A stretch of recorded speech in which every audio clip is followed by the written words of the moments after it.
Welcome back to Turf Talk, Clocker Edition, on location at Churchill Downs alongside Gary Young in from California. Gary, appreciate you being with us. Thank you for having me. Well, it's clocker time. We always joke this is the time of year everyone's a clocker, but you're a clocker all year, so we're very thankful to have your expertise and keen eye.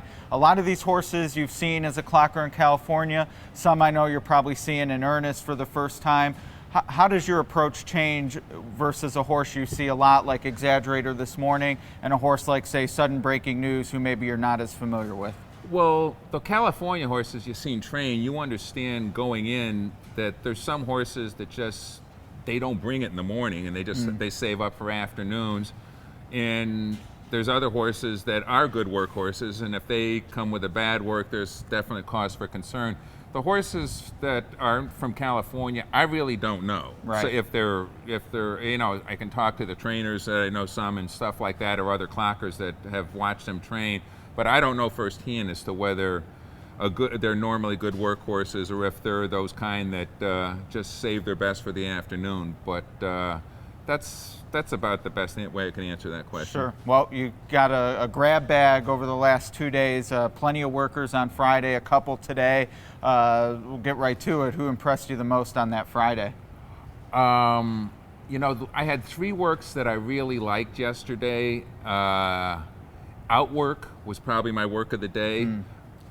He was good. I mean, he worked with another horse, and he started a length behind, and he's a massive horse, and he just went by him in a couple of strides coming into the stretch, and Johnny V was just kind of sitting on him as a passenger, and I thought he worked terrific. I thought he was, if I had to give the work of the day award yesterday, it would be him.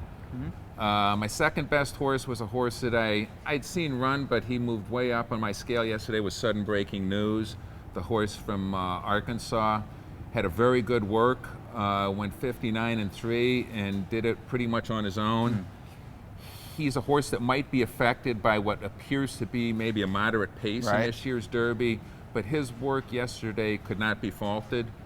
And another horse that moved back into my radar screen yesterday after just about being off was Shagaf.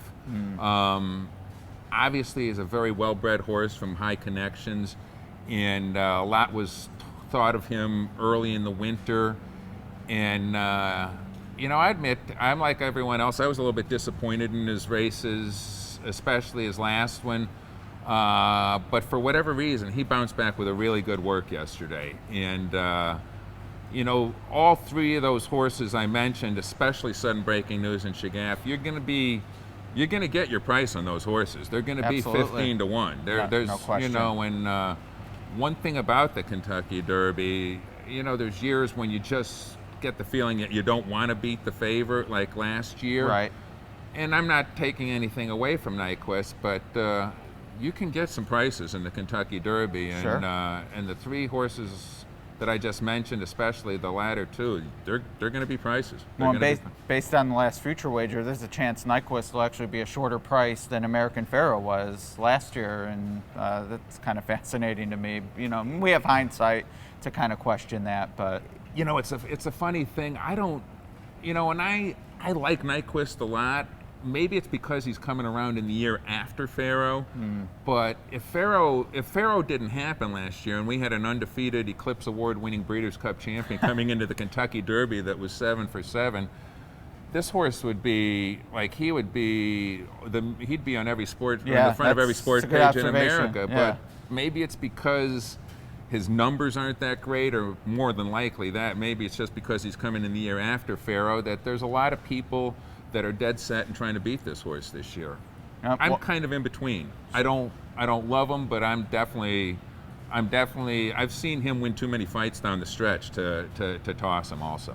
And with that approach, though, at 3-1 or 7-2 in this field, you're probably more likely to want to look elsewhere. I've made a living for many years gambling on horses, and it was by betting against the favorite, not by betting on them. Sage advice. Going back to Shagaf, not him specifically, but his connections. Another horse who's a beaten favorite and finished 4th, owned by the same people, Shadwell Stable, is Mo Tom. Did you see anything from him that might indicate a turnaround in form? You know, his work that I wasn't here for last week, he looked really good in that work. I'm not sure if they wanted him to go 46 and change. You could kind of tell even before he broke off at the half-mile pole yesterday that they didn't want another 46 and change, and they were kind of almost tapping on the brake pedal before they even broke off. He resented it a little bit. He was pulling a little bit more than maybe you'd like to see. It's well documented that he, like a lot of Tappets, is not a big, robust horse. In a perfect world, you'd like to see him carrying a little bit more flesh. I think he's a very, very talented horse. He probably is not going to be in my top 3 on Saturday. He probably isn't. I've said if I'm taking a beaten favorite who finished 4th, I actually prefer Shagaf to Mo Tom, and hearing your comments solidifies that, certainly. Moving on to Saturday today, sort of a Keeneland day. We had the 1-2 finishers from last year's Breeders' Futurity work, Brody's Cause and Exaggerator, and both won Grade 1 races last out in the Bluegrass and Santa Anita Derby, respectively. What did you make of today's moves? Brody's Cars went faster than of the two. They both did what they did without being asked too much. And one thing I liked about both horses, when they got into the backside after their work, their ears went up as if to say, that didn't take that much out of me. There's a lot of body language that horses can use and say, and I like to see a horse after a workout kind of put their ears up where they're kind of saying, is that all you got? Or, that was nothing for me. And they both did that today. Brody's Cause went faster of the two, and he looked fine doing it. An Exaggerator, he went 102 and change, which he did it easy, which he's supposed to do it easy. A horse of his quality is supposed to do a work like that easily. It did not erase. I was hoping to see with Exaggerator something that you would like, okay, was it the mud in the Santa Anita Derby, or is he really coming into his own and becoming a really good horse? And it was an inconclusive work in that respect. Now, it's probably just what Keith Besorma wanted, and I'm sure he didn't want a fast work, but from a gambling standpoint, I wanted to see him work good today to where it's like, okay, it wasn't the mud, or if he did work bad, then you could say, oh, he's just the mud freak, and he worked right in the middle of the road. So it was inconclusive in that respect, but I was there in person on the Santa Anita Derby day, and he was a winner at the 5/8 pole in that race. He looked good.